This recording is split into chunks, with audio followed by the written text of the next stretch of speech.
Hello, dear listeners. Welcome to Mr. Night Whisperer TT. Tonight, we bring you a true story, one that will creep into your thoughts long after you've closed your eyes. It is a story that chills not just for its brutality, but for the way human cruelty can flourish when oversight fails. We will follow the life and tragic end of a young Japanese girl, Junko Furuta, whose name would become synonymous with horror, shock, and a stark reminder of society's vulnerabilities. Over the coming hours, we will walk through her final months, the circumstances of her abduction, the sadistic acts she endured, and the legal aftermath that sought but never fully restored justice. Her story is not easy to hear, yet in understanding it, we glimpse the depths of human darkness and the urgent need for vigilance. Junko was 17, a student in Misato, Saitama Prefecture, bright, lively, and ambitious. She was the sort of young woman whose future seemed wide open, filled with the everyday hopes and dreams of a high schooler. Friendships, hobbies, school events, and the quiet intimacy of ordinary life. Those who knew her described her as gentle but strong-willed, cheerful yet careful, a student who balanced diligence with quiet humor. Her life, though simple, was rich in the understated joys of youth. Laughter shared with friends, the small triumphs of school tests, the comforting routines of family dinners and weekend outings. These normalcy threads made her tragically vulnerable. It was late November 1988. The air had grown cold, the evenings darker sooner, and the city hummed with the restless rhythms of daily life. Junko left school like any other day, unaware that her ordinary routine would be violently disrupted. 4 local boys, older than her but still teenagers, were already plotting, motivated by a mixture of twisted bravado, delinquent impulses, and a hunger for control. Their world was one of minor crimes, boundary testing, and toxic masculinity, a playground of danger that Junko unknowingly stepped into. As Junko walked home along the familiar streets, she did not see the shadows that were following her. Their intentions were sinister, but cloaked under the guise of familiarity, a warning she did not recognize. The boys had planned the abduction with chilling precision, exploiting her predictable habits and the complacency of the neighborhood around them. This was not a random act. It was premeditated, a crime designed to inflict terror and dominance. The first moment of confrontation came swiftly. Junko was physically overpowered, her protests muffled by the cold night air and the sheer audacity of her captors. She was dragged into a waiting vehicle, a nightmare scenario that would transform her life forever. Fear, confusion, and the instinctual desire to resist overwhelmed her senses, yet it was already too late. The streets she had walked countless times were now alien, hostile spaces. And while the world outside remained largely unaware, a private hell had begun for Junko Furuta. A hell meticulously engineered by those who should have never wielded such power. At this moment, the reality of vulnerability became absolute. Ordinary surroundings, routine patterns, and the casual trust of a young teenager were shattered in an instant. Listeners, imagine the quiet hum of city life, the sounds of distant traffic, the rustling of leaves. Ordinary, mundane, familiar. And then picture the violent intrusion of darkness into that peace. That collision, that abrupt shift, marks the beginning of a story that will unfold in harrowing detail over the next several parts. Each moment, each action of the perpetrators will build a tension that is both psychological and painfully tangible. Even now, decades later, her story resonates because it exposes the fragility of safety and the potential for evil to lurk behind ordinary facades. Junko was not only a victim of individuals, but of circumstances, a society unaware, an environment unguarded, and a series of choices made by bystanders who could not foresee or confront the unfolding atrocity. As we trace her final days, we will see both the human capacity for cruelty and the quiet, persistent spirit of a girl caught in unimaginable circumstances.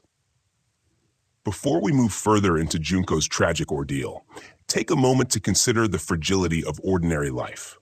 And while you're here, tell me where you're watching from and what time it is for you. The world outside continues in its rhythms, oblivious to the shadows we are about to explore together.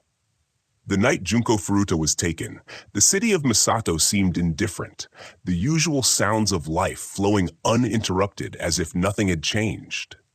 Yet inside that car, a nightmare was unfolding. Her captors, Shoichi Ogata, Hiroshi Miyano, and Joji Yamada, along with a few accomplices, were not merely acting out impulsive delinquency. This was deliberate, sadistic, a carefully orchestrated sequence of torment. Their ages varied from 16 to 18, yet their cruelty surpassed anything their youth might have suggested. They were propelled not just by lust, but by a need for power, a desire to dominate and degrade a helpless victim. Inside a hidden residence, Junko was confined. It was a place that would become her prison for the next 44 days. At first, she resisted, screaming, struggling, pleading, the natural human reactions to abduction. But the captors were relentless. They isolated her from any possibility of escape, rotating shifts of supervision, ensuring she never slept uninterrupted, never felt safe. This methodical cruelty was psychological as much as physical, designed to break down her spirit before it broke her body. The terror of anticipation became part of her daily life. Physical abuse began almost immediately. She was beaten for the smallest perceived missteps, failing to comply quickly enough, making noise, even expressing natural human emotions such as fear or crying. Bruises, cuts, and welts accumulated across her body, each mark a testament to the inhumanity inflicted. These wounds were not random. They were symbolic, reminders of the control her captors exercised. Every blow was calculated, every insult measured to erode both her confidence and her sense of reality. But it was not only physical. Psychological torment intensified. The perpetrators forced Junko to witness acts of aggression and humiliation that were meant to terrify and degrade her further. She was isolated, constantly reminded of her helplessness, and frequently threatened with death. The tension of unpredictability became another instrument of control.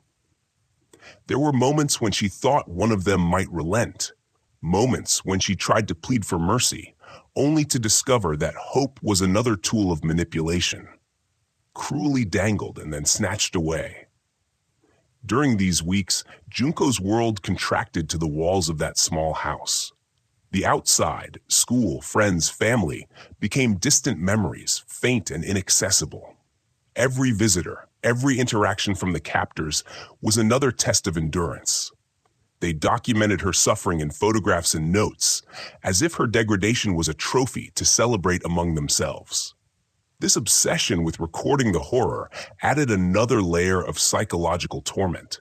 Her suffering existed not only in the present, but as an objectified memory, ready to be relived at the perpetrator's whim. The longer the confinement continued, the more desperate the captors became to assert dominance. They invented new punishments, combining fear, humiliation, and pain. There was a ritualistic aspect to their cruelty. Routines designed to reinforce their power and remind Junko that resistance was futile. In moments of silence, broken only by her soft sobs or the rustling of the room, the true extent of her isolation became palpable. She was trapped not merely physically, but emotionally, mentally, spiritually, a captive in every conceivable sense. One of the most disturbing aspects of this ordeal was the complicity, however reluctant or coerced, of acquaintances who visited or were aware of her presence. These individuals, while perhaps not directly inflicting harm, became part of the ecosystem that allowed abuse to continue. Their inaction mirrored a chilling truth. Sometimes, horror thrives not only in violence itself, but in the absence of intervention. Listeners, consider for a moment the quiet streets, the ordinary homes, appearances of safety that can conceal unspeakable acts. This juxtaposition is central to understanding the psychological tension of Junko's story, terror hiding behind normalcy. As days turned into weeks, Junko's hope became fragmented. She developed coping mechanisms, small rituals to preserve her mind against the ceaseless assault. She imagined distant places, replayed memories of happier times, whispered prayers to herself in the dim corners of her confinement. Survival required mental agility, a fortitude that her captors had not anticipated. Yet each act of resilience was met with intensified punishment, a reminder that defiance had consequences. Her suffering, however, was not entirely silent. Subtle acts of resistance marked her as human, unbroken in spirit, even when body and freedom were violated. In retrospect, the meticulous cruelty of these captors exposes a dark aspect of human behavior, the capacity to orchestrate sustained harm when unchecked by morality, supervision, or fear of consequences. The tale of Junko Furuta is not simply a story of a victim and perpetrators. It is a stark warning of the dangers when societal vigilance fails, when young people with access to power exploit the unprotected. Her ordeal, now decades past, continues to haunt not only because of the physical abuse, but because of the methodical precision of that abuse, the psychological imprint it left, and the lessons it forces us to confront. Before we proceed further into the events that escalated into the ultimate horror of Junko's final weeks, I invite you to take a moment to notice your surroundings. And while you're listening, tell me where you're tuning in from and what hour it is in your corner of the world.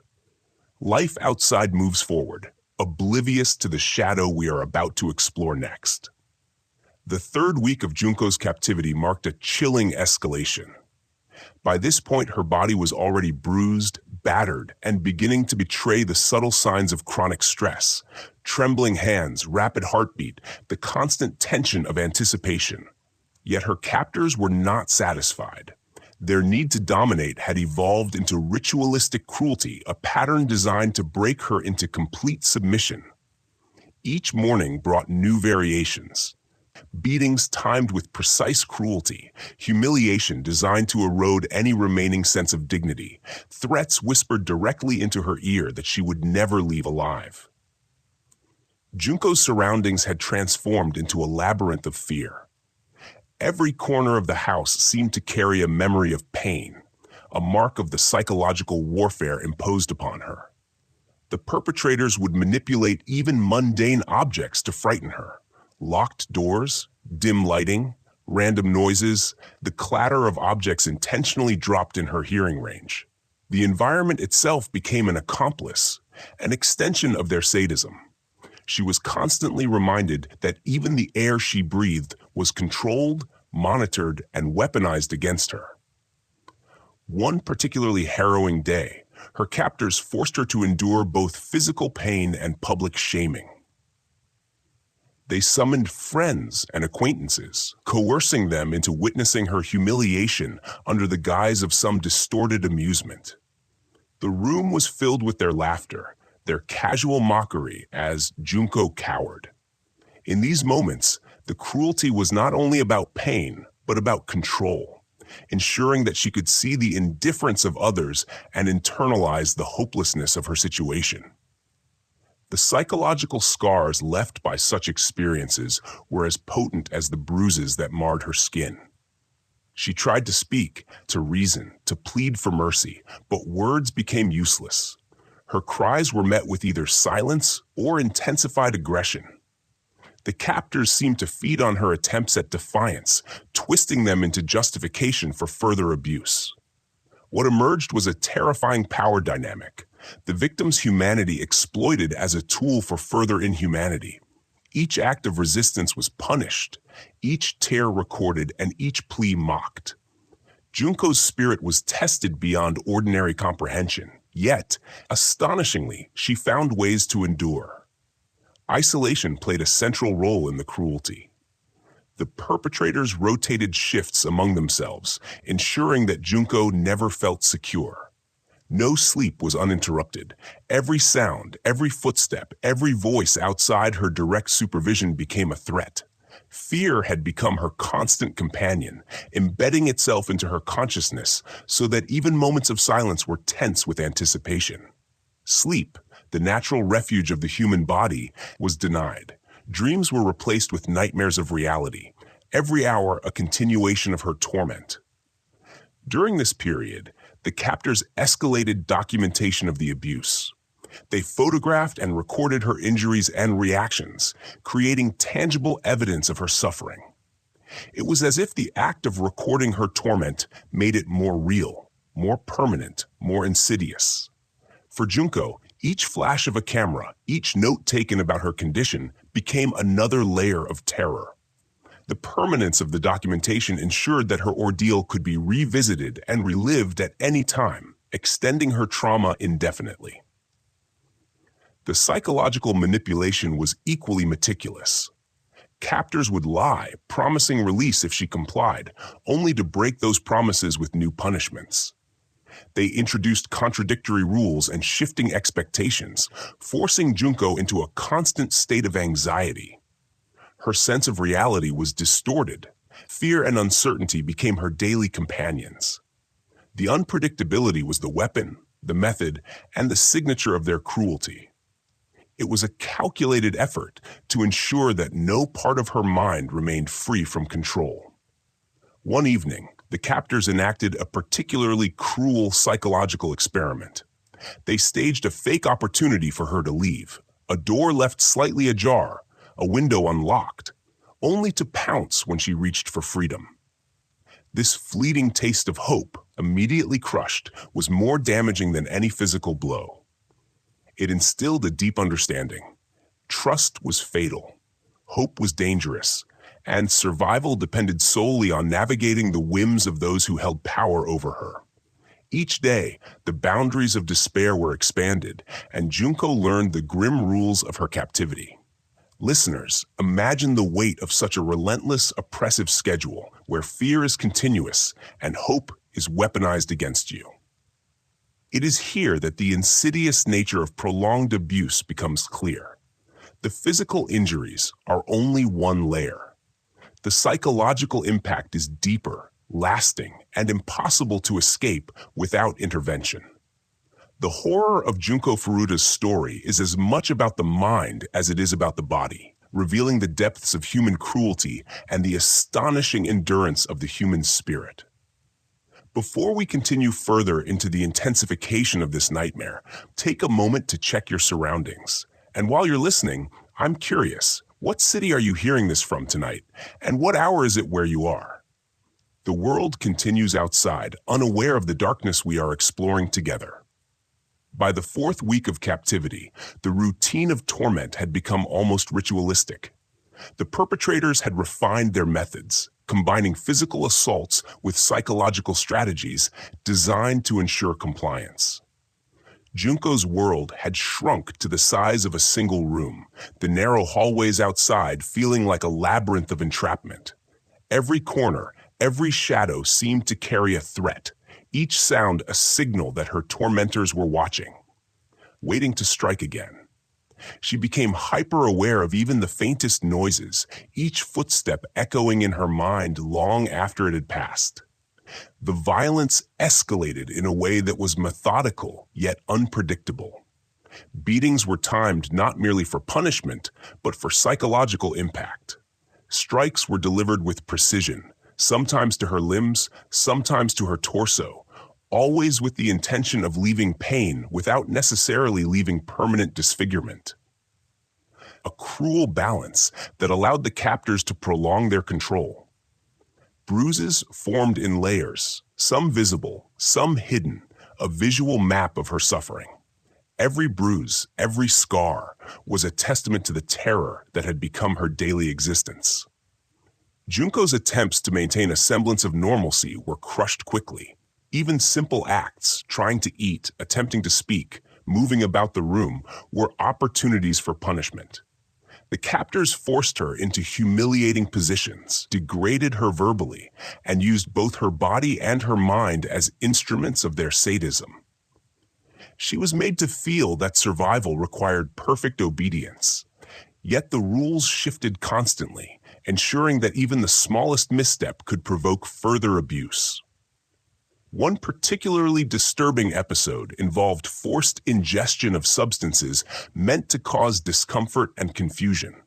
Her captors would give her food or drink that made her physically ill, only to mock her suffering afterward. The combination of physical pain and humiliation was designed to reinforce her dependence, her helplessness, and the terrifying reality that she had no control over her own body. In these moments, the nature of power and domination was laid bare. Junko was alive only by their will, every sensation manipulated by their intent. Sleep remained elusive.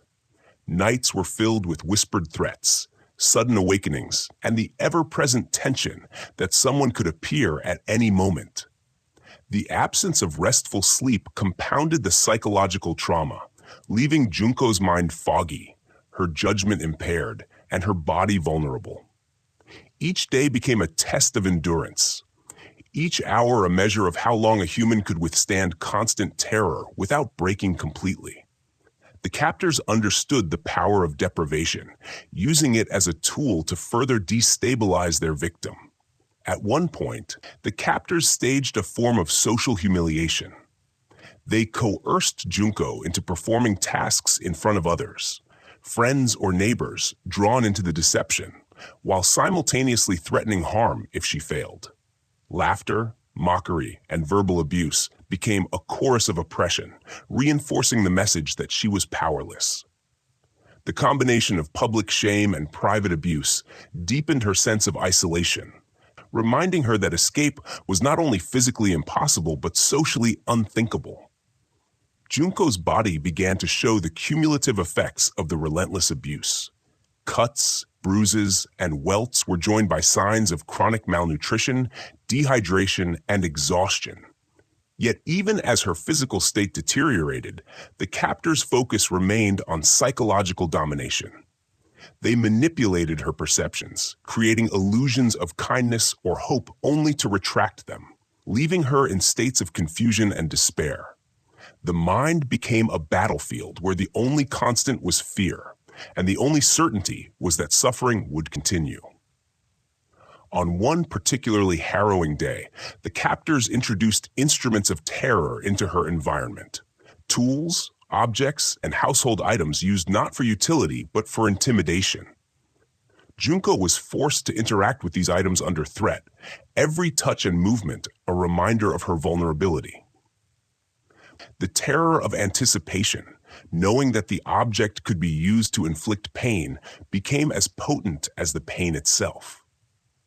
The captor's creativity ensured that fear was ever present, embedded into the fabric of her environment. And yet, amid this relentless cycle, Junko's mind found small pockets of resistance.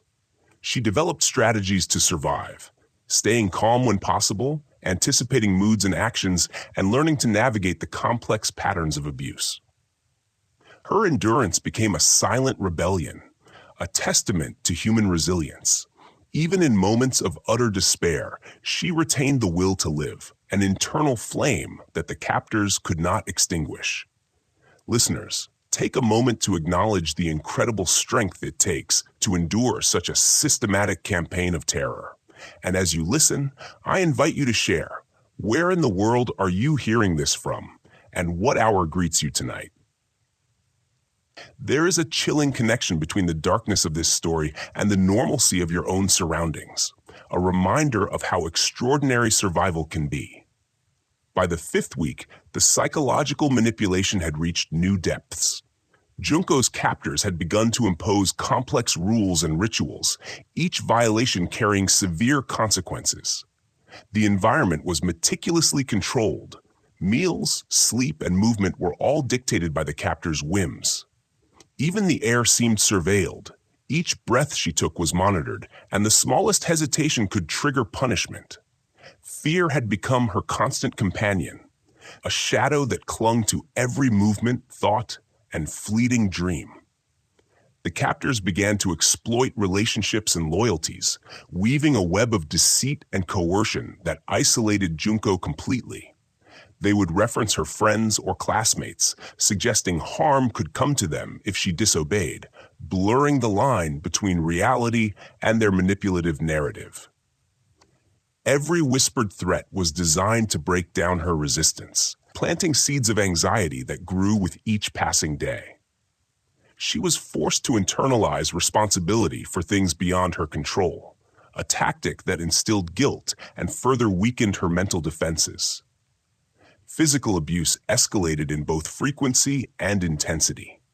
The captors used implements designed to maximize pain without necessarily leaving permanent marks, creating a cycle of terror that eroded her confidence and bodily autonomy. The careful calibration of pain, sudden strikes, prolonged immobilization, or unpredictable lashings ensured Junko remained in a constant state of hypervigilance. Her body learned to anticipate trauma, every nerve ending on edge, and every sound amplified in her mind. Bruises bloomed in hidden areas, evidence of suffering that remained unseen by outsiders yet etched permanently into her memory. Isolation tactics became more refined. She was prevented from communicating with anyone outside the captors' influence, and any attempt at conversation or expression was met with ridicule or punishment. Silence became both a weapon and a refuge. It shielded her from immediate reprisal, yet magnified the omnipresent dread of what might come next. The captors reveled in the tension created by this enforced quiet, a cruel game in which Junko's imagination filled the void with terror. One of the most harrowing moments involved a forced confession. Junko was made to verbalize fabricated crimes and moral failings, coerced into believing she had violated rules she did not understand. The captor's tone alternated between mockery and stern authority, reinforcing her sense of culpability. This exercise in psychological torment blurred reality and illusion, leaving her questioning her own memories and judgment. The line between truth and coercion dissolved under the weight of their manipulations. Medical neglect compounded her suffering. Minor injuries went untreated, and any attempts to self-care were actively discouraged or punished. Infections, fatigue, and dehydration became constant threats, yet the captors framed these conditions as consequences of Junko's perceived misbehavior. Her body, weakened by malnutrition and physical trauma, was a canvas on which the captors painted their control, each symptom a marker of their dominance. Even small acts of defiance, however subtle, were met with immediate reprisal. A refusal to eat or an attempt to hide from their gaze invited punishment designed to remind Junko that control resided entirely with them. Yet within these punishments, she began to notice patterns, small openings in their routines that offered fleeting opportunities for survival or self-preservation. These moments of observation became her lifeline, strategies for enduring what seemed unendurable. At night, sleep remained a fragmented and treacherous endeavor. The captors would deliberately awaken her, sometimes for minor infractions, sometimes simply to reinforce their omnipresence. Junko's body became attuned to this unpredictability. The very act of closing her eyes carried risk. Dreams, when they came, were fractured, often infiltrated by the terror of the day. The boundary between night and day blurred, time stretching into an unending continuum of fear. Psychological tactics evolved further as the captors exploited curiosity and hope. They dangled illusions of reward, promises of kindness, food, or relief, only to snatch them away. This intermittent reinforcement created a volatile emotional landscape where hope itself became a source of agony. The mind, conditioned to expect disappointment, oscillated between despair and fragile optimism, a pendulum swing designed to erode stability. Listeners, consider the resilience required to navigate such a calculated environment of fear. Before we proceed further into this dark tale, I encourage you to reflect on your surroundings tonight. and perhaps share in the comments where you're listening from and the hour that finds you. It is in these small acknowledgments of normalcy that we contrast the unimaginable suffering endured by one young girl, and through empathy, find a connection across time and distance.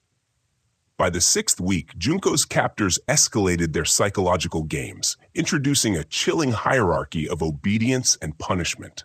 Each day was governed by strict schedules, yet these routines were punctuated with sudden, unpredictable acts of violence or humiliation. The captors thrived on this unpredictability. It kept Junko in a constant state of alertness, never allowing her body or mind to relax. The tension was suffocating, yet meticulously designed to maximize compliance. They would force her to perform menial, degrading tasks, cleaning floors, scrubbing surfaces, or standing motionless for hours, all while berating her with accusations of incompetence or disobedience. These exercises weren't merely physical. They were carefully calculated psychological tools intended to break her spirit. By the end of the day, fatigue blended with fear, leaving her both physically drained and emotionally destabilized. Every step, every movement carried the potential for reprimand. Isolation deepened further. Junko was denied meaningful social interaction, except for the twisted communications orchestrated by her captors. They would stage conversations with fake concern or camaraderie, only to punish her moments later for imagined infractions. This manipulation fostered an environment where trust was impossible, and Junko learned to rely solely on herself. The sense of being perpetually watched amplified her anxiety, embedding a hypervigilance that would endure beyond her physical confinement. One particularly disturbing incident involved the captors forcing Junko to witness harm inflicted on objects she valued. Items from her past, personal belongings or small keepsakes, were destroyed before her eyes, a symbolic demonstration of their control over her life and identity. The captors understood that psychological ownership often outweighs physical possession, and by targeting these emotional anchors, they further destabilized her sense of self. The lesson was clear. Nothing was safe, and every attachment could be weaponized against her. Food and sleep remained instruments of control. Portions were reduced or withheld, and any attempt to eat without explicit permission resulted in punishment. Rest was equally conditional, with captors waking her at unpredictable hours. Sleep, once a sanctuary, became another arena of fear. Each night, Junko lay in anticipation of the next intrusion, dreams fractured by anxiety and memory. The cyclical deprivation of basic needs reinforced the captor's dominance, ensuring her submission was both bodily and psychological. The captors also exploited Junko's need for hope. Occasional rewards, small amounts of food, a brief conversation, or a moment of reduced scrutiny, were presented only to be rescinded. This intermittent reinforcement created a volatile emotional environment, where fleeting relief was always tempered by imminent threat. Junko's mind became conditioned to anticipate pain even amidst temporary reprieve, a cruel orchestration of expectation and disappointment. Amid these horrors, Junko attempted subtle resistance. Small acts, hiding a piece of bread, moving a personal object, or observing patterns in the captor's behavior, became exercises in survival. These gestures were fleeting, often imperceptible to the captors, yet they allowed her a measure of agency. They were silent rebellions, maintaining a fragile sense of self in a world designed to erase it. The captor's psychological games extended into threats against her family and friends. Junko was manipulated into believing that any disobedience could result in harm to those she loved. This tactic created internalized guilt and anxiety, forcing her to bear responsibility for events entirely outside her control. The perceived danger to others intensified her compliance, demonstrating the captor's understanding of emotional leverage as a tool of oppression. One evening, the captors escalated further by introducing mock trials of her behavior. They demanded confessions to fabricated transgressions, often accompanied by public humiliation within the household. This orchestrated performance blurred reality and illusion, further undermining Junko's perception of herself and the outside world. She was both judge and defendant in a court designed entirely by her captors, a terrifying theater of control and domination. Listeners, as you hear these accounts, remember the remarkable endurance of those who survive such calculated torment. Before we continue, consider sharing where you are listening from and what time it is in your corner of the world. Engaging in this small reflection may bring a grounding presence, a gentle contrast to the horror Junko faced daily. It is through these empathic connections that we maintain humanity in the face of cruelty. By now, the city outside continued its indifferent rhythm, unaware of the horrors unfolding within the walls where Junko was held. Each day blurred into the next, a monotonous cycle punctuated only by the captors' manipulations. Their control had become second nature, an almost ritualized exercise in domination. They monitored her every gesture, every expression, cataloging the subtle signs of defiance or compliance. Junko, in turn, grew adept at concealing the flickers of resistance within her, like smoldering embers hidden beneath ash. The captors intensified their physical punishments. Even minor perceived disobedience could trigger swift, sometimes cruel corrective measures. Strikes with belts, forced kneeling, or abrupt shoves became common instruments of discipline. Despite these actions being severe enough to leave marks, they remained just short of permanent injury, calibrated to terrify without providing a legal pretext for intervention. Every pain, every intimidation served as a stark reminder of who held the power in this confined microcosm. Junko began to internalize fear as a constant companion. Her heart raced at every unexpected sound, and shadows seemed to move with malevolent intent. Sleep deprivation continued to erode her mental resilience, while the perpetual uncertainty left her trapped in a state of heightened anxiety. She learned to anticipate the captor's moods, adapting her responses to minimize conflict. Every gesture, every word, became a careful calculation aimed at survival rather than confrontation. The psychological torment extended to the most intimate parts of her daily existence. Captors forced her to eat from visibly contaminated dishes, to drink water that tasted faintly metallic, and to perform degrading chores in the presence of family members who were being deceived into believing she had misbehaved. These orchestrated humiliations were not random. They were deliberately designed to fracture her sense of personal dignity, creating a dichotomy between external compliance and internal rebellion. An especially harrowing event occurred when Junko's captors forced her to witness a staged lesson on obedience using a pet. They inflicted minor but distressing harm upon the animal while insisting she observe quietly. The symbolism was clear. Resistance would be punished indirectly, and any emotional attachment could be exploited. Witnessing the suffering of another being became a proxy for the potential consequences awaiting her should she defy them. The trauma compounded, layering fear with guilt, teaching obedience through cruelty. Amid this brutality, Junko demonstrated remarkable ingenuity. She memorized the captors' patterns, noting the small lapses in their vigilance. Each unnoticed moment offered opportunities to safeguard herself or to mentally prepare for survival strategies. These acts were subtle, almost imperceptible, adjusting her position to avoid strikes, hiding minor items of utility, or mentally rehearsing what she might say if confronted. These tiny victories maintained a fragile sense of autonomy. The captors also employed a chilling form of psychological manipulation through rumor and misinformation. They created narratives suggesting that external authorities were complicit or powerless, ensuring that Junko felt entirely isolated from any potential aid. Each lie reinforced the notion that resistance was futile. She was effectively imprisoned not only physically, but also mentally, her perception of the outside world twisted to serve the captor's purposes.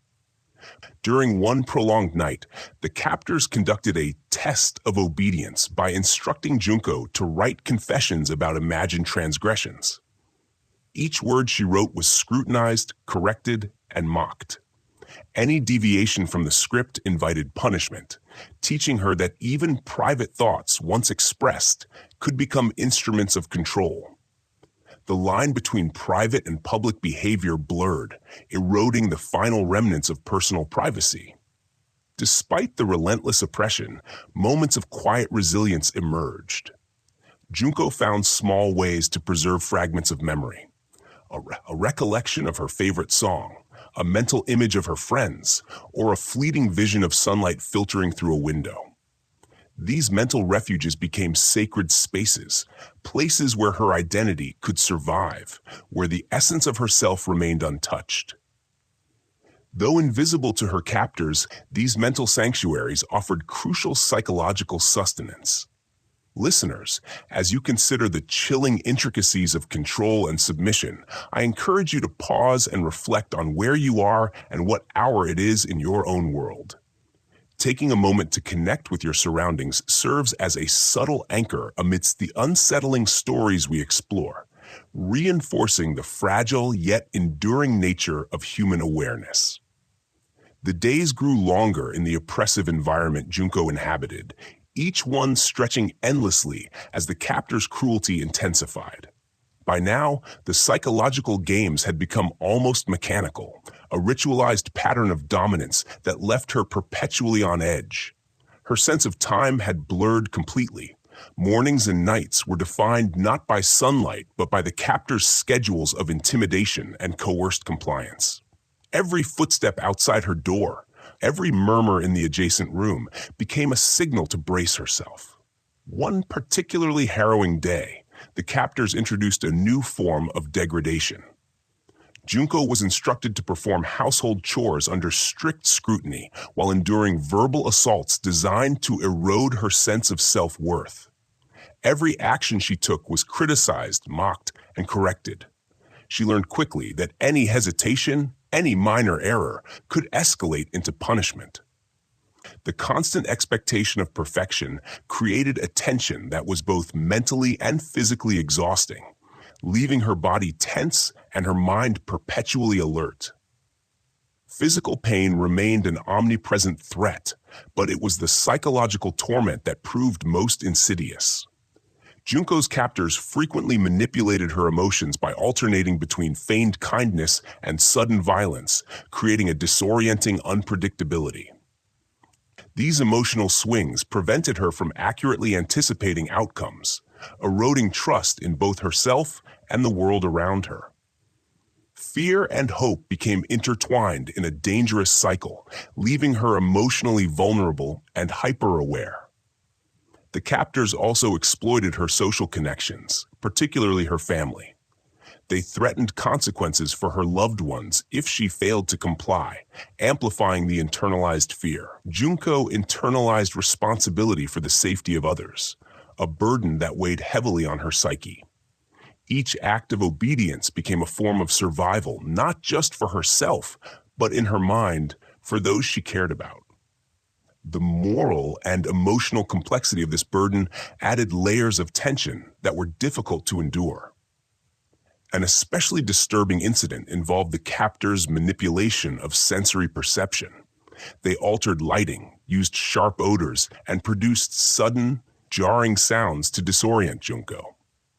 These sensory assaults were calculated, designed to fracture her concentration and heighten her sense of vulnerability.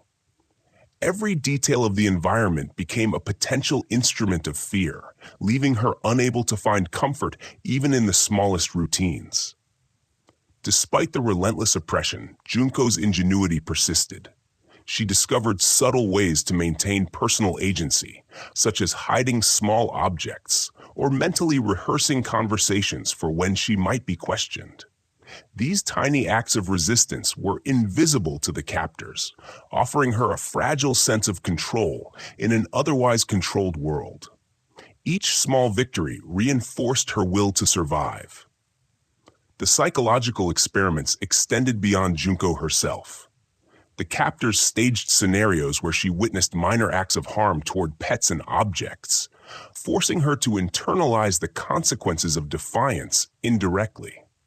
Observing these controlled punishments heightened her fear while reinforcing the captor's omnipotence. Each observation became a lesson, embedding the idea that her autonomy was always under threat. One evening, the captors demanded that Junko maintain a meticulous log of her daily actions, reporting even minor thoughts and behaviors. This demand forced her to externalize her internal state, creating a permanent record for scrutiny. Any deviation from the captor's expectations resulted in immediate consequences.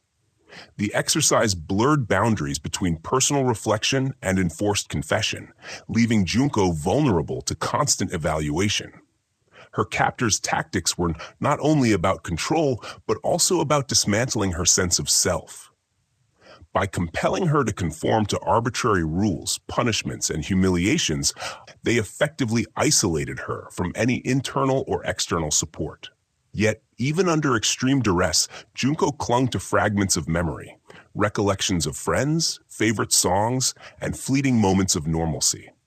These memories acted as invisible anchors, tiny refuges where her identity could survive despite the pervasive oppression. Before we continue this story, take a moment to reflect on your own surroundings. Like the fragile mental refuges Junko created, your awareness of the present anchors you amidst unsettling narratives. And while you're listening, I wonder, where in the world are you? And what hour does the darkness take hold for you? The following week, the captors intensified their psychological tactics, blurring the boundaries between reality and illusion. Junko became increasingly unsure of what was a threat and what was a cruel simulation. They introduced small but consistent deceptions, changing mealtimes, switching household items, even altering the layout of the rooms, all designed to make her doubt her memory and perception. Each shift, no matter how minor, reinforced the notion that nothing in her environment could be trusted. Her mind became a labyrinth where every decision felt loaded with potential danger. On one particularly harrowing evening, Junko was forced to participate in a game that tested her compliance and endurance. She was given a series of impossible tasks, each under the watchful eyes of her captors, who provided contradictory instructions and instantaneous criticism. Failure was met with a swift combination of verbal humiliation and minor physical punishment, never enough to leave lasting injury, but sufficient to instill terror. Through this, the captors reinforced their complete authority, teaching her that her body and mind were instruments for their amusement. The emotional toll was amplified by isolation. Junko had no one to turn to, no intermediary who might alleviate her stress or offer reassurance. Even when permitted to speak, it was under strict surveillance, preventing her from expressing her fears fully. The captor's intermittent kindness, an occasional smile or a small allowed comfort, became a tool of manipulation, creating hope only to destroy it moments later. This emotional seesaw was exhausting, leaving her constantly anxious, yet strangely attentive to every detail around her. Sleep offered no refuge. The captor's irregular schedule, combined with sudden awakenings and controlled sensory disruptions, made rest elusive. Nights became long stretches of vigilance, where even the faintest sound could trigger panic. Junko's dreams, when they occurred, were plagued by the same distortions of reality imposed by her captors during the day. She became increasingly disoriented, struggling to differentiate between nightmare and waking life. Meanwhile, the captors maintained a strict record of Junko's responses to their psychological experiments. They observed her reactions to stress, her problem-solving attempts, and even the subtle ways she tried to assert control in hidden ways. Each observation was cataloged and used to refine their methods, a continuous feedback loop of torment. Junko, aware of being constantly monitored, felt the weight of unending scrutiny, an invisible pressure that constrained her every thought and movement. In a rare moment of reprieve, Junko attempted small acts of self-preservation. She memorized details of the captor's routines, noting patterns in their behavior and timing. These observations became a private exercise, a subtle assertion of autonomy within an environment designed to strip her of agency. By mentally mapping the cycles of control and abuse, she created tiny pockets of predictability in an otherwise unpredictable world. Each small victory bolstered her resilience, giving her the psychological stamina to endure the relentless oppression. A particularly cruel incident involved the captors forcing Junko to witness a staged conflict between themselves, using shouting, objects, and physical displays to heighten tension. This demonstration was calculated to reinforce fear, demonstrating that even minor missteps could result in escalating aggression. By inserting herself as a witness to these orchestrated confrontations, Junko was trapped in a web of observation and compliance, constantly reminded of her own vulnerability. The captors also manipulated language as a tool of control. They alternated between praise and criticism, often for the same action, creating confusion and self-doubt. Junko's attempts to understand expectations were met with shifting standards, forcing her to internalize a perpetual state of uncertainty. The mental strain of this manipulation eroded confidence, yet simultaneously sharpened her focus, as every gesture and word had to be considered through a lens of potential consequence. Small moments of memory provided fleeting relief. Junko recalled childhood songs, the texture of her favorite blanket, or the laughter of friends, fragments of normal life that contrasted sharply with her present suffering. These recollections acted as anchors, tiny reminders of identity and humanity. They were fragile, easily overshadowed by the captor's relentless tactics, yet vital in maintaining the internal narrative of self beyond the imposed nightmare. As the days stretched on, Junko's resilience was tested in ways that seemed almost unending. The captor's psychological ingenuity revealed the depths of human cruelty, while also highlighting the subtle capacities for survival in extreme conditions.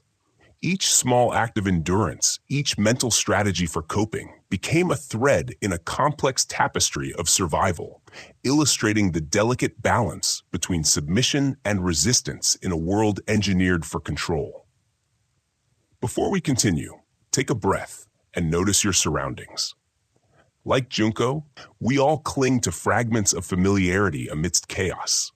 And as you listen, I'm curious, what time is it where you are?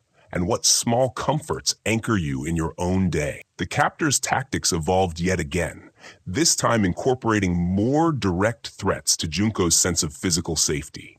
Objects that once seemed innocuous were subtly positioned to create anxiety. A knife left carelessly on the counter, a door slightly ajar when it should have been closed. Small but deliberate cues that the boundary between observation and immediate danger was fluid. Every step, every glance, carried the weight of potential consequence. Junko learned to move with heightened awareness, a constant vigilance that became second nature. One day, the captors introduced a new psychological element, timed tasks designed to provoke panic and confusion. They would set a timer, often with a loud, harsh beep, and demand that she complete complicated, impossible instructions before the countdown ended. Failure was met with a controlled outburst of anger, not lethal, but enough to make her flinch, to feel the immediate sting of fear and shame. The method was effective. It amplified her sense of helplessness while demonstrating the absolute power the captors wielded over time, space, and expectation. Despite the intensifying pressure, Junko clung to small, quiet acts of defiance. She memorized her captors' idiosyncrasies, noting when they were most distracted or likely to overlook small movements. A secret glance at an item left within reach, the subtle rearrangement of a room to test her ability to manipulate her environment. These micro-actions became her lifeline, a way to assert a modicum of control within a system designed to strip it away. The captors seemed unaware of these silent maneuvers, which fed a quiet, sustaining hope in Junko's mind. Sleep remained a fraught territory. The captors maintained irregular schedules, often waking her abruptly, forcing her to perform mundane yet exhausting tasks at odd hours. Light, sound, and temperature were manipulated, keeping her body off balance, her circadian rhythms fragmented. Even in brief moments of rest, Junko's mind remained alert, scanning for anomalies, rehearsing potential responses, and holding on to memory fragments of safer times. The human brain's adaptability was evident here. Survival instinct sharpened to a fine edge under extreme duress. During one particularly chilling evening, the captors staged an elaborate exercise meant to test Junko's psychological endurance. They constructed a scenario where she believed a serious injury might occur, using threatening gestures and carefully orchestrated movements to instill terror. The tension was palpable. Every heartbeat echoed with the dread of immediate danger. Yet, amidst the fear, Junko's mind cataloged every detail: the positioning of hands, the timing of footsteps, the tone of voices. Information that might one day be invaluable. Survival had become a meticulous practice of observation, strategy, and patience. The captors' manipulation of social cues added another layer of complexity. They alternated between feigned camaraderie and harsh reprimands, their moods unpredictable, their approval fleeting. Junko became hyper-aware of subtle shifts in tone, expression, and body language. She learned to anticipate moods, to adjust her own behavior with precision. In this environment, empathy and deception intertwined, and the boundaries between trust and betrayal blurred to near invisibility. Small rituals became Junko's internal anchor. She whispered familiar songs, practiced mental exercises, or counted objects in her surroundings. These repetitions were private acts of resistance, maintaining a fragile sense of self. They were invisible to the captors, yet provided crucial psychological relief, tiny footholds in a constantly shifting landscape of fear and control. Even these rituals, however minor, were acts of quiet rebellion, statements that, despite everything, Junko's mind and spirit remained alive. A particularly harrowing challenge involved the captors forcing her to witness destruction. Items of personal significance, carefully staged to appear valuable, were damaged or removed.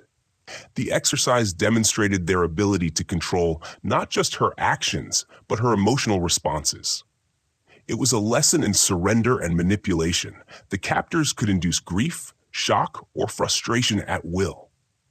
Junko, however, learned to compartmentalize, observing her reactions as much as she was observed, maintaining a mental barrier between self and orchestrated pain. Communication remained another battlefield. The captors used language as a weapon, issuing conflicting commands, praising one action while condemning another. Junko's understanding of reality became increasingly contingent on minute observations rather than direct instruction. Her cognitive resources were taxed constantly as she processed threats, evaluated opportunities for compliance or resistance, and attempted to maintain a coherent sense of time, identity, and purpose. Each decision was laden with consequence, every word measured. Through all of this, Junko began to develop a quiet, internal strategy for survival. She learned to anticipate cruelty, to measure her responses, and to preserve energy and attention for moments of potential advantage. Psychological resilience became both shield and tool, a way to withstand the captor's manipulations, while quietly gathering knowledge that might one day aid escape or defense.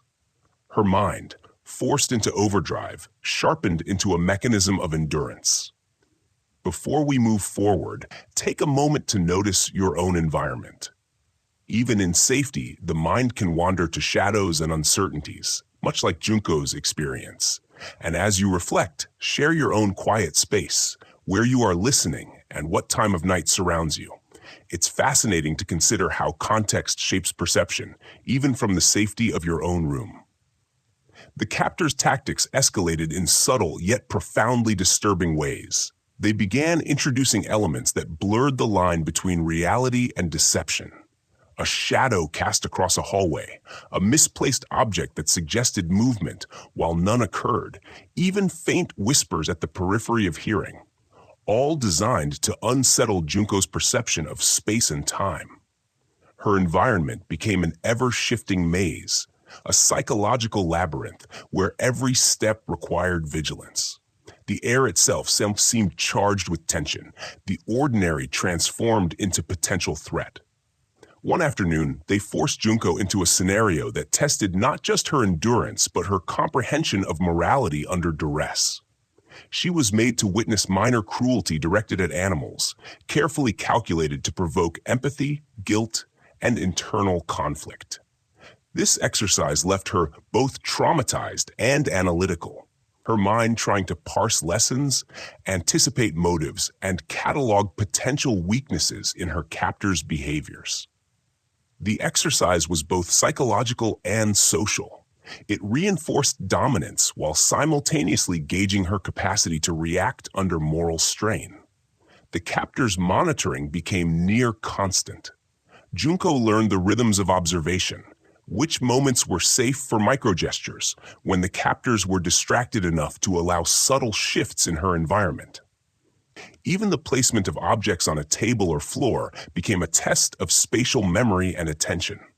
She began creating mental maps, not just of the physical space, but of temporal sequences, patterns of behavior, and psychological triggers.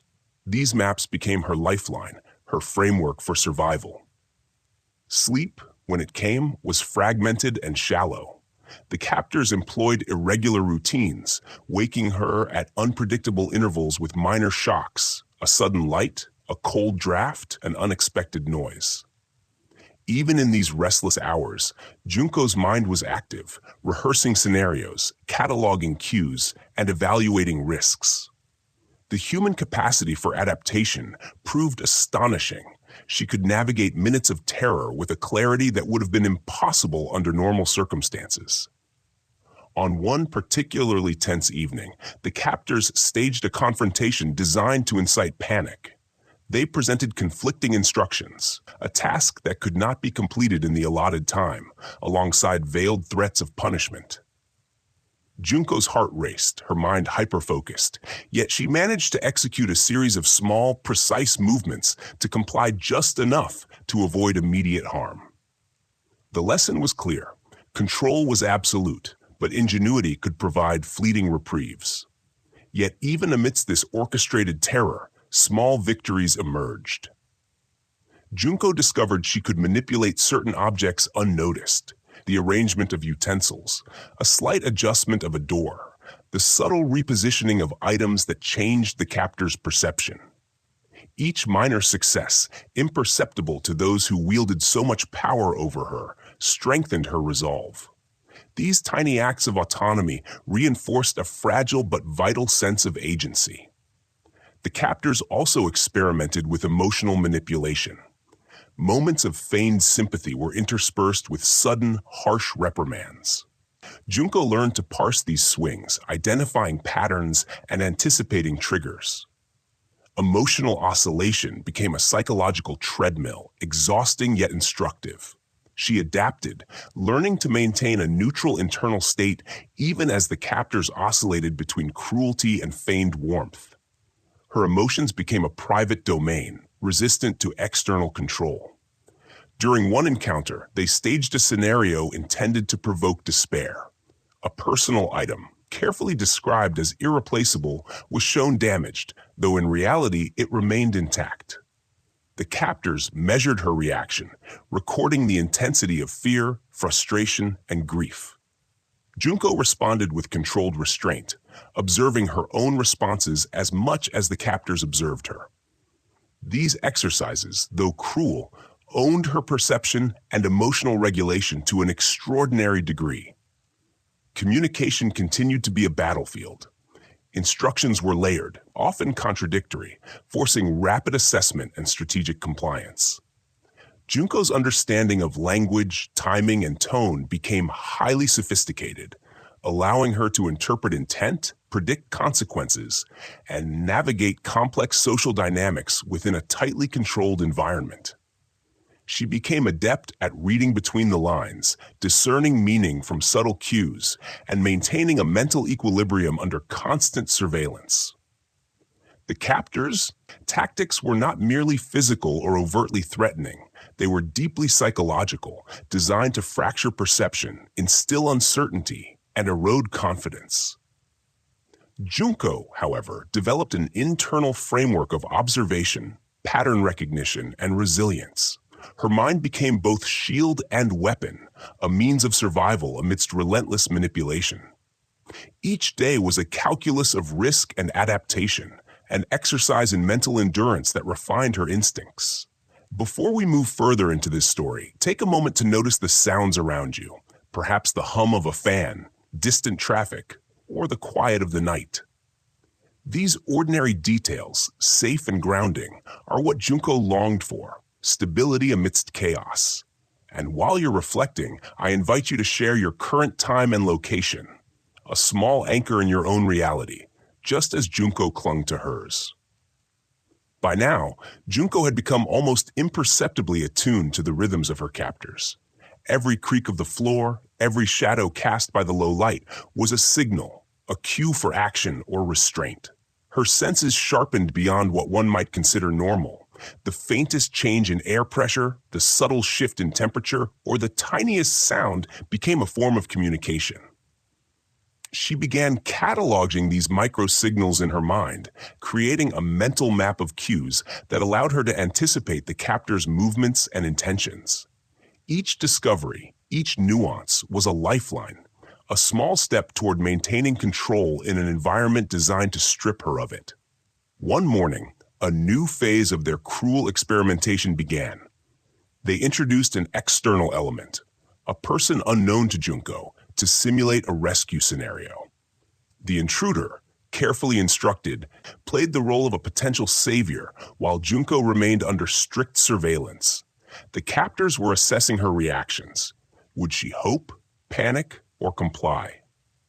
The exercise forced Junko to navigate layered emotions, testing both her discernment and her ability to maintain composure. She observed quietly, noting inconsistencies, mapping intentions, and storing this intelligence for future use. The lesson was clear. Even hope could be weaponized, and trust could be a trap. During the days that followed, Junko faced increasingly bizarre psychological games. They introduced seemingly trivial objects, then assigned symbolic meaning to them, observing how she responded. A folded piece of paper, a small ornament, or a misplaced utensil became tools in a larger narrative constructed solely to observe her reactions. Each interaction required careful calculation. A gesture too bold could provoke anger. A hesitation too long could signal weakness. She learned to operate within a fine line of visibility, a tightrope suspended over an abyss of consequences. The captors' monitoring extended beyond behavior to communication. They would demand that Junko relay messages, some factual, others fabricated, and observe her delivery, tone, and timing. Each task tested her cognitive endurance, her ability to adapt, and her capacity to survive under continuous scrutiny. Junko began to view these tasks as puzzles, intricate mazes that required precise navigation. Each successful completion reinforced her mental resilience, proving that even in captivity, mastery of one's mind was possible. Sleep remained elusive.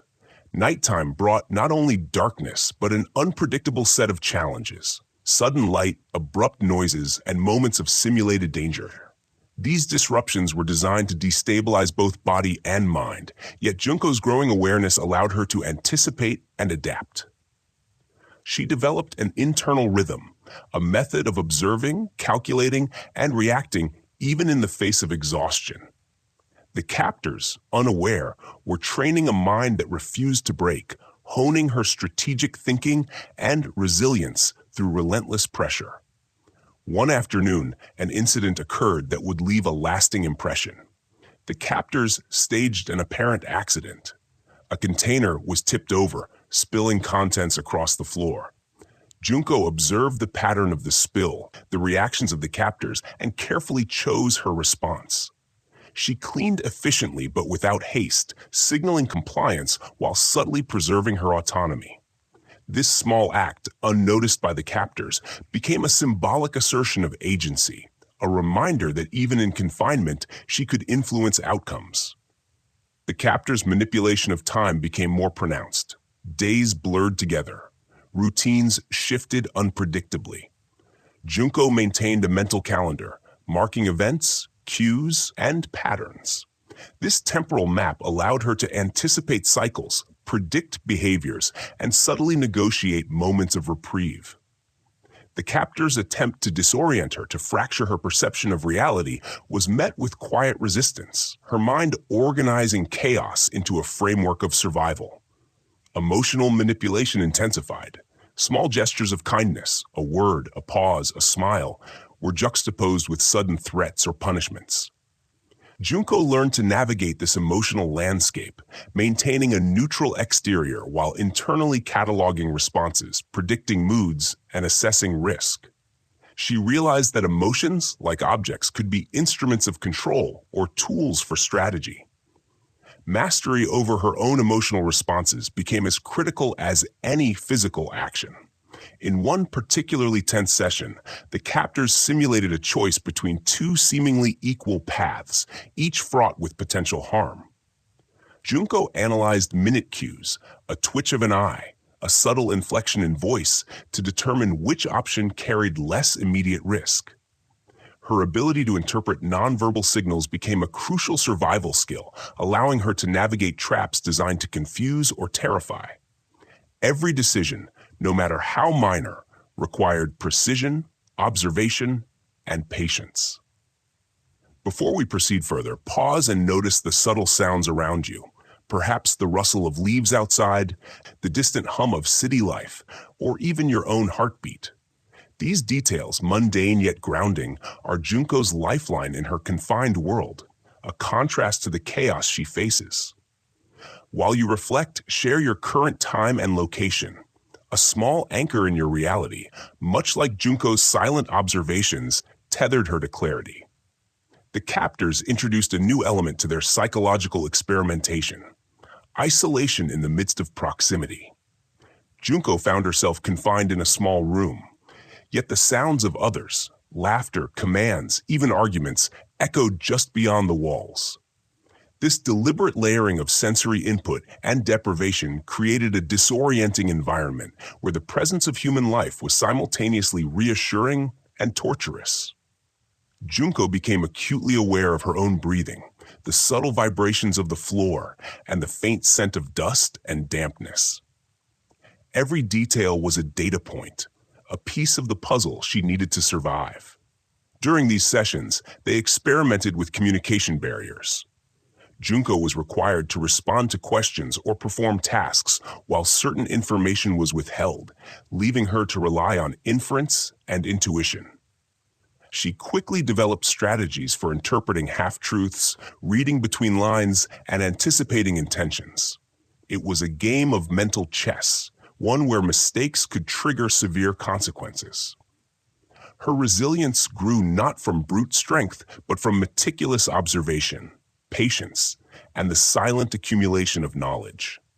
The captors also implemented controlled discomfort, intermittent deprivation of food, restricted access to water, or sudden exposure to temperature changes. Each manipulation was calculated, designed to test endurance, patience, and adaptability. Junko approached these challenges with a combination of pragmatism and subtle defiance. By carefully monitoring her physiological responses, her pulse, her perspiration, her energy levels, she learned to conserve strength while maintaining alertness. Survival became as much about the mind as the body. One particularly chilling exercise involved a staged confrontation. Junko was instructed to navigate a scenario in which she had to choose between aiding one captor over another, each choice seemingly carrying moral and practical consequences. She analyzed every micro-expression, every pause in speech, and the cadence of footsteps to determine the safest course of action. The exercise, ostensibly a test of compliance, became an opportunity for strategic mastery. Each decision, executed with precision, reinforced her agency, however subtle, within the confines imposed upon her. The captor's obsession with control extended to ritualized behavior. Junko was made to follow strict routines, certain movements at exact intervals, precise folding of clothing, meticulous handling of objects, all while under close scrutiny. Any deviation was met with correction or punishment, yet she found ways to embed small acts of autonomy within these rituals. A slight variation in the order of tasks, a subtle adjustment of posture, or the silent counting of repetitions became her quiet form of resistance. During this time, Junko observed the captor's patterns as carefully as they observed hers. She noted when they were most distracted, how their attention shifted with mood, and which behaviors provoked tension. These insights, painstakingly gathered, became tools for manipulation in subtle ways. A timed question, a careful pause, or a precise expression could shift the dynamics slightly in her favor. Even in captivity, she discovered that understanding the psychology of others could create openings for influence. At night, when the world seemed quietest, the captors continued their psychological drills. The room was dimly lit, shadows stretching across walls in unnatural angles. Junko learned to interpret the length and direction of shadows, the changing intensity of light, and the slightest movement as signals. Each observation added a layer to her internal map of the environment. The captors believed isolation would weaken her. Instead, it honed her awareness, sharpening her ability to detect danger and opportunity.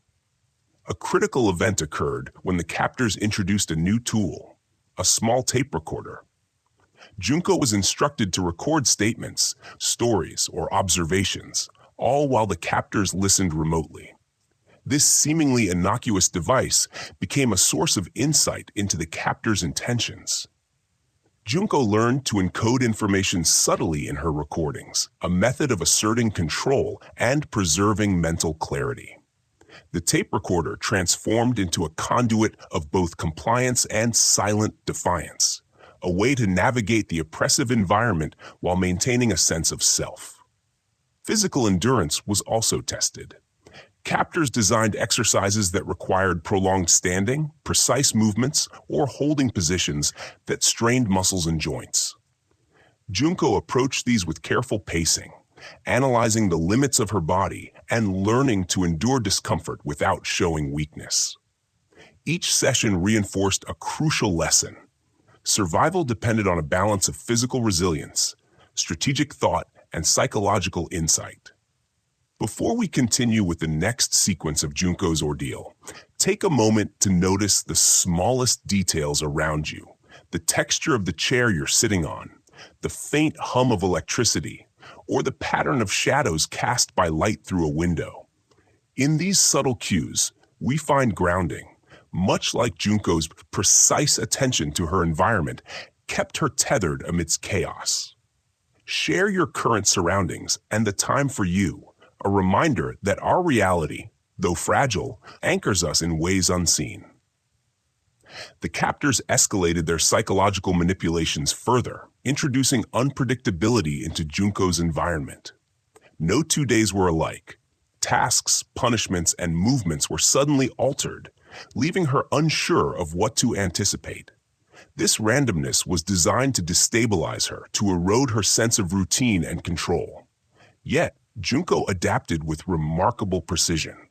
She began cataloging the changes mentally, noting the sequence of variations, the timing of interruptions, and the subtle patterns underlying the apparent chaos. It became a study in probability, survival dictated by observation and deduction. During one particularly tense episode, she was forced to sit across from a captive companion who had been deliberately conditioned to act in ways that incited fear. The other girl's expressions vacillated between pleading, anger, and compliance, a mirror of the psychological pressure Junko herself felt daily. Junko had to navigate not only her own reactions, but anticipate those of her companion. Every movement, every glance became a calculation. A misstep could provoke violence or emotional collapse. Junko's growing mental fortitude allowed her to act as a stabilizing presence, managing both her own tension and that of another person, demonstrating the depth of her observational skills. Food scarcity became more pronounced. Rations were further reduced, introducing subtle hunger cues designed to weaken morale. But Junko's careful rationing, combined with her attuned sense of timing and observation, allowed her to stretch each meal. She noted the captors' habits around food, how they distributed it, when they ate, and the subtle inconsistencies in measurement. This knowledge became a tactical advantage, a minor shift in position, a careful observation of the serving sequence, and she could predict opportunities to secure slightly more nourishment. Even under deprivation, Junko exercised foresight and control. Another method of mental pressure involved social manipulation. The captors alternated between praise and criticism, a calculated tactic to destabilize her emotional equilibrium. Junko quickly learned to interpret their feedback not as judgment, but as data. Each word, tone, and hesitation revealed intent. She began internalizing a mental framework of their behaviors, allowing her to anticipate shifts in mood and respond strategically. By turning the captor's manipulations into a source of intelligence, she maintained a sense of agency even in confinement. A crucial turning point occurred when Junko observed an inconsistency in their schedule. A captor, distracted during a routine check, left a door slightly ajar for a brief moment. Mere seconds, unnoticed by others. Junko's attention to detail, honed over months of observation, caught this anomaly immediately. She recorded it mentally, understanding that opportunities often existed in micro-moments and subtle oversights. The importance of awareness, patience, and timing became overwhelmingly clear. Survival was rarely about force, but about exploiting gaps in control. The captors also used auditory isolation as a tool. Rooms were structured so that sound carried unevenly. Echoes, muffled noises, and selective amplification created disorientation. Junko adapted by listening with focused attention, interpreting the subtleties of sound to anticipate movement, detect potential hazards, or understand the captor's conversations. Even in silence, the environment spoke volumes. She learned to treat every auditory cue as information, a way to reconstruct the unseen elements of her surroundings. Sleep deprivation became another mechanism of control. Captors would wake her at irregular intervals or disturb her environment with sudden noises. These interruptions aimed to erode cognitive function, making mistakes more likely. Yet Junko developed a method for micro-rests, short periods of mental and physical relaxation that preserved her clarity. She trained herself to remain alert even with fragmented sleep, maintaining both mental acuity and emotional resilience. It was an ongoing battle between enforced chaos and disciplined adaptation. In one particularly harrowing moment, Junko was instructed to participate in a fabricated moral dilemma. She was presented with two conflicting instructions, both with consequences that were seemingly unavoidable. The psychological pressure was immense, designed to elicit panic or compliance. Junko approached the situation analytically, assessing the captor's intentions, subtle cues in tone and body language, and possible outcomes. She discovered that by carefully balancing perception and action, she could navigate the imposed dilemma without succumbing to fear. Her capacity for reasoning and emotional control became her strongest weapon. During this period, Junko also discovered the therapeutic value of small private rituals. Simple acts, counting breaths, tapping out patterns on surfaces, silently reciting sequences, provided a sense of control and continuity. These routines were invisible to the captors, but vital to maintaining her mental equilibrium. They functioned as anchor points, tethering her identity to reality and preserving autonomy in an environment designed to strip it away. Before we move to the final sequences, take a moment to breathe with intention. Feel the rhythm of your heartbeat, notice the sensations in your body, and remember that even in chaos, observation and awareness are tools of resilience. Share where you are and what time it is for you. An acknowledgement that, like Junko, we all exist in a larger interconnected environment, observing and adapting in our own ways. The final weeks of captivity brought an intensification of both physical and psychological torment. Yet they also revealed the extraordinary depth of Junko's resilience. Each day seemed designed to challenge her endurance to the limits of human capacity. Captors alternated between extreme leniency and harsh punishment without warning, creating a climate of unpredictability that might have broken anyone else. Yet Junko's capacity for mental mapping, careful observation, and strategic compliance allowed her to maintain a core of control over her circumstances, a fragile but vital bulwark against despair. A pivotal moment occurred when one of the captors made a miscalculation in securing the living space. Doors were left slightly ajar, items shifted in ways that provided subtle but critical clues about patterns of movement. Junko seized the opportunity to memorize these lapses, storing them for potential leverage. Her acute awareness of environmental shifts became not merely a survival mechanism, but a blueprint for reclaiming agency over her life. Every sound, shadow, and nuance of light was logged in her mind, forming a detailed mental map of the physical and psychological architecture of her confinement. Communication among the captors also offered opportunities for understanding motives and predicting behavior. Junko listened carefully to tonal inflections, hesitations, and word choices during arguments or casual conversation. These observations allowed her to anticipate potential vulnerabilities and moments of distraction, subtly shifting the power dynamic, if only within her own perception. While outwardly appearing compliant, she exercised a quiet, invisible form of influence, one rooted entirely in perception, timing, and psychological acuity. Hunger and deprivation remained constant pressures.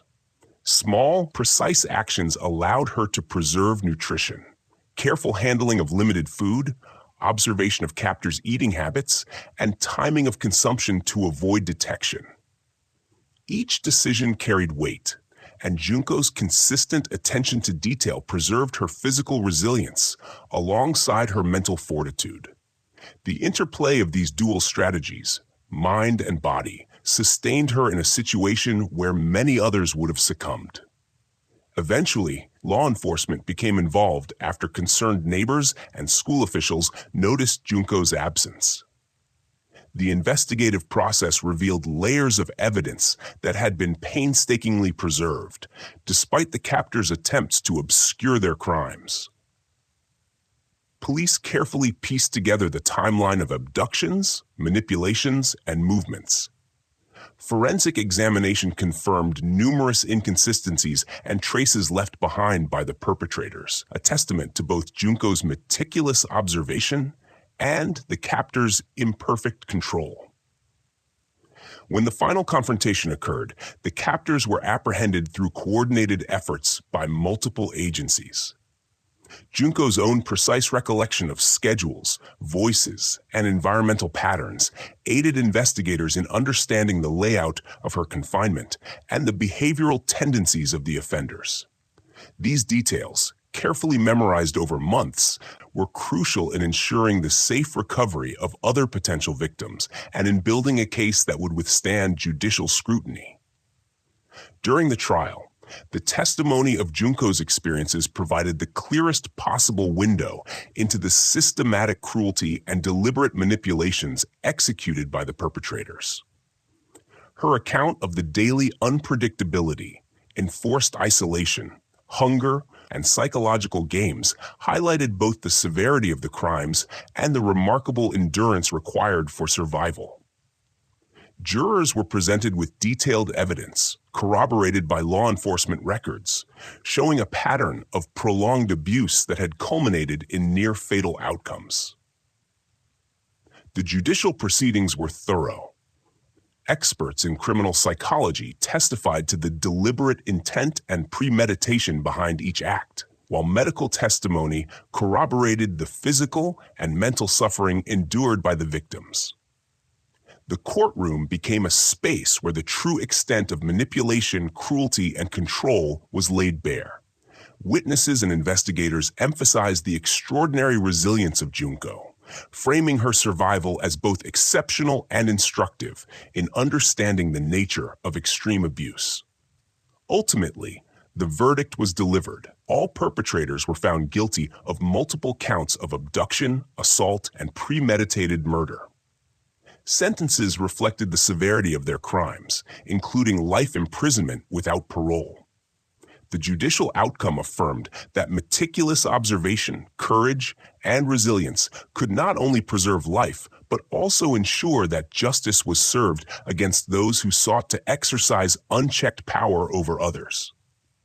In the aftermath, Junko's recovery involved both physical rehabilitation and psychological care. She gradually reintegrated into daily life, relying on the very skills honed during captivity: observation, patience, careful planning, to rebuild her sense of autonomy. The support of family, medical professionals, and a network of counselors facilitated a slow but steady return to normalcy.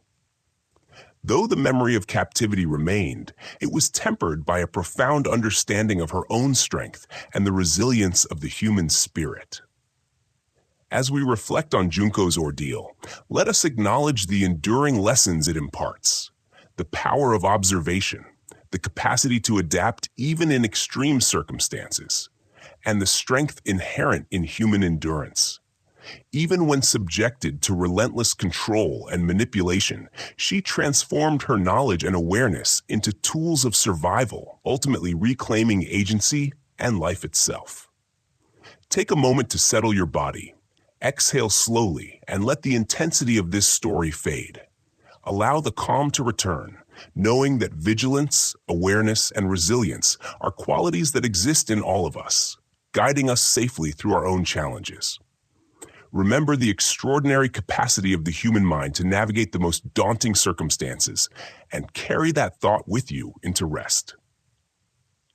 This case ends here. I wish you a peaceful night's sleep